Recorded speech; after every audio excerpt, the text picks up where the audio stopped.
The Dershow. I met with these wonderful people today. There were about 10 of them.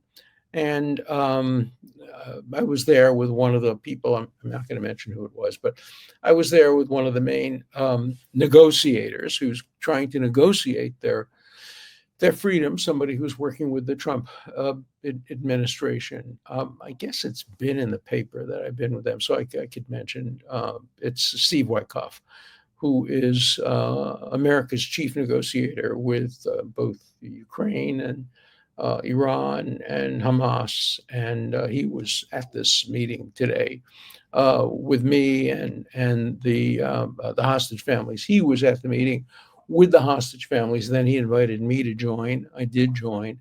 Then I had some time alone with him, talking about the future of Gaza, the future of what will happen after Hamas is defeated. Wyckoff is a brilliant guy and the right man for the job. People would always ask me to recommend lawyers, and I would always have one word of advice. If you have two choices, one of them is very experienced. He's done 1,000 cases, knows everything about the law, about this subject, but he's not very bright. And the other guy really doesn't know very much about this legal issue, but he's brilliant. Who are you going to hire? And my recommendation is hire the brilliant guy. The lawyers are quick learners. And the other people, the people who have been doing this for 100 years, are going to do it for 101 years. They're going to do it the same way. And I feel the same way about Wyckoff.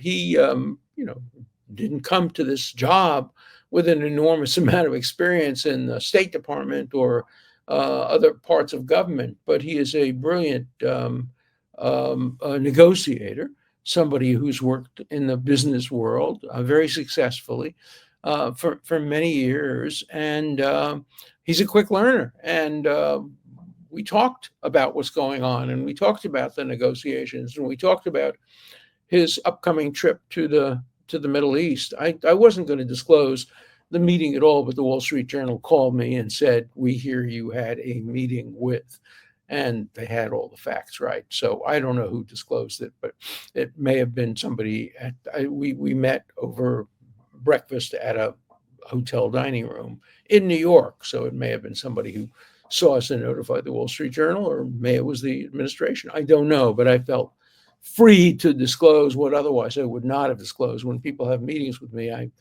keep that confidential unless it's already been disclosed. But this has already been disclosed, so I don't feel any compunction. I'm not going to disclose what went on at the meeting and what the plans for the future were. If you want to hear what the plans are, just go on Signal. No, I'm joking.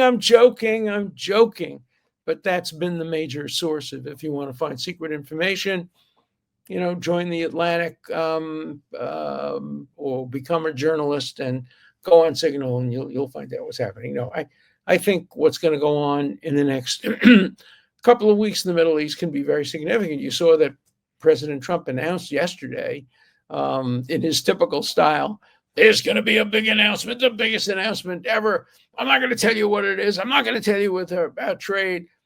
He really has the amazing ability to keep people on the edge of their seats. The Prime Minister of Canada said specifically, "I'm at the edge of my seat. What are you going to do?" I didn't learn anything in the meeting today. And if I did, I couldn't tell you. But I didn't learn anything today about what the announcement is going to be. I speculated yesterday that maybe it's not about the Middle East. The reason I speculated maybe it wasn't about the Middle East is because we learned yesterday a fact that was concerning and surprising, namely when President Trump announced that he had gotten the Houthis to capitulate and to stop firing on American ships. He didn't negotiate. He didn't even notify the Israelis that he was doing it. Netanyahu apparently heard about this the same time the rest of us did on television.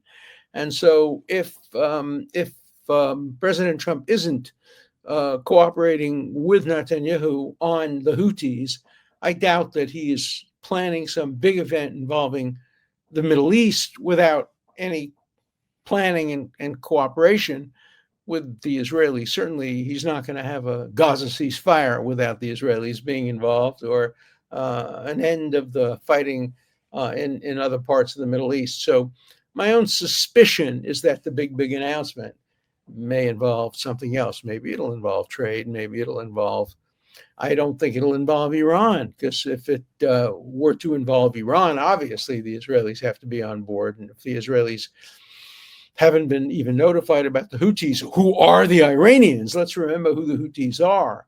They are the Ayatollahs, just with a different ethnicity and a different location. But nothing the Houthis do is done without the cooperation and agreement of Iran. So when the Houthis made a deal with the United States in the last day, obviously it was a deal with Iran. So we'll see whether or not there's any movement toward a solution of Iran's acquisition of nuclear weapons. Let's be very clear. Iran wants to get nuclear weapons. It's in the process of getting them. It's very close to developing enough material to produce 3 or 4 bombs within the next a few months. And as they've said, Israel's a one-bomb state. If you manage to get one bomb through the way the Houthis got a bomb through to Ben Gurion Airport, if you were able to get one bomb, one nuclear bomb into Tel Aviv or into Jerusalem, it would kill 3 million people. And according to the Iranians, that would be the end of Israel. Israel would then retaliate and kill 10 million people. No, they wouldn't, but that's the thinking. And the Iranians say it's worth it because there are 1 billion Muslims and there are only a few million Jews. And so that would mean the end of Judaism, the end of the nation state of the Jewish people, etc. That's the apocalyptic approach being taken by Iran. You can't allow countries like that to have nuclear weapons and have their nuclear program contained. Containment is off the table. Prevention is on the table. There has to be prevention. So I'm hoping that the administration will agree that unless Iran itself dismantles its entire nuclear program, and now we hear the vice president saying, well, maybe they have the right to have civilian nuclear. Well, the relationship between civilian and military is a matter of degree, and you can turn civilian nuclear programs into military programs pretty quickly. So the Israeli position, I think it's the right position, is Iran can't have any nuclear programs, can't have civilian nuclear. But first of all, they don't need it. It's a hot place. You don't need to heat Tehran with nuclear energy. There's plenty of oil, plenty of gas. You can use that. So their nuclear civilian program is just a cover for their nuclear military program. And unless the United States recognizes that, there's going to be a conflict between Israel and the United States. Israel is not going to accept an Iranian nuclear weapons buildup, even if the United States would accept it. Begin said no to Reagan. Olmert said no to Bush. They both said, look, we are the leaders of a sovereign country, Israel, and we decide what's in Israel's best interest. You might not want to help.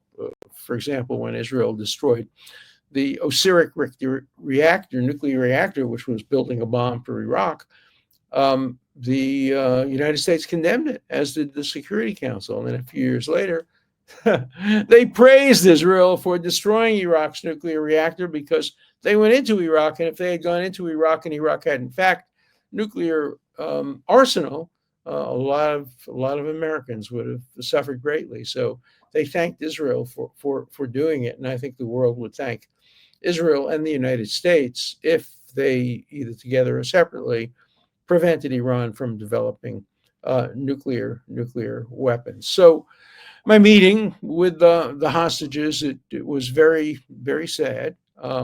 These are people, some of whom don't know whether their loved ones are alive or dead.